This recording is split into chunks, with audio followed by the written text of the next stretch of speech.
So the bibliography library tag is the one thing that links our document to the library and outputs it. And as you see, I've now commented it, and it disappeared from the compiled document. The percentage sign is always an indication that the rest of this line is a comment, and is in that sense not included when compiling. The compiler ignores whatever that text is. So if you have a file up here, so in order to create a new file, you create a file like this, and you can call it mypm.tex,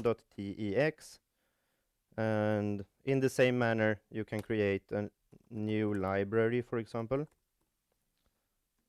but you need to call it .bib. That explains to ShareLatex that this document is a bibliography file, not an actual content file.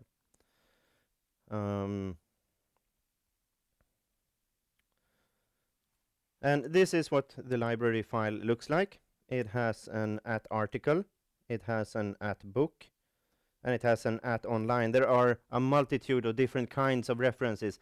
These were the three that I thought made the most sense when put into a PM reference list. So, for example, we have an article from Einstein here, where you just, if you're going to reference the MDA paper, for example, I recommend using the article form. It might not be correct for in terms of scientific peer review rules to call it an article, but we'll do this for looks.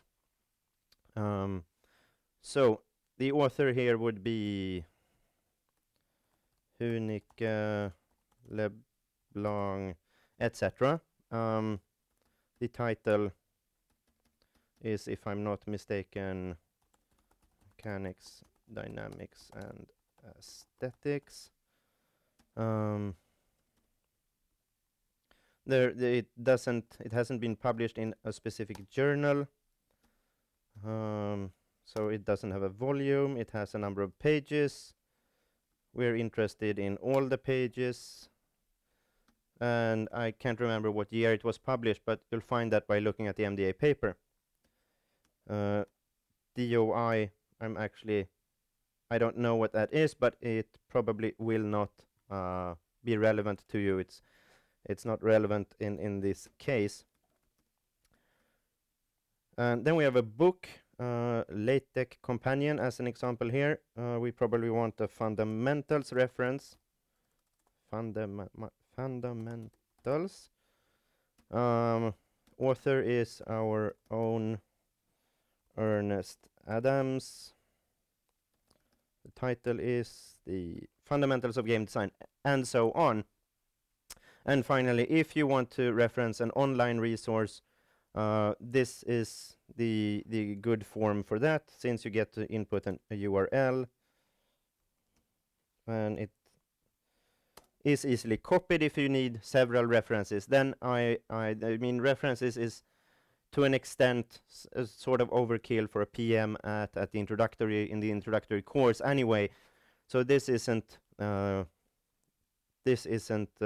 of grave importance, as long as you make yourself clear about what you're referencing and that you're actually referencing something.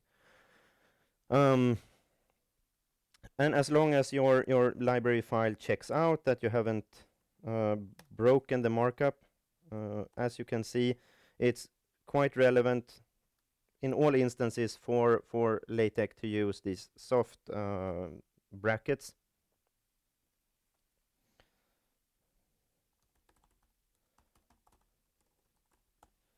And references that you're not using in the document won't appear in the ShareLatex file.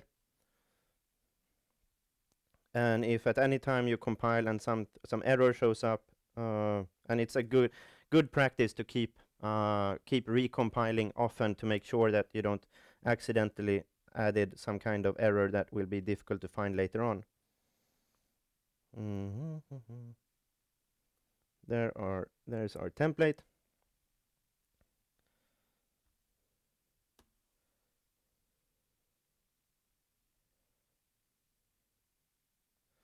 So if we look at how to actually use these quotes once in the text, you can find it at the bottom of the template where we use cite and then Einstein, and that will look like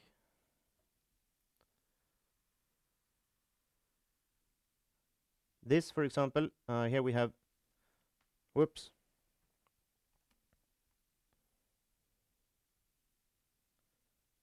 sorry about the mess.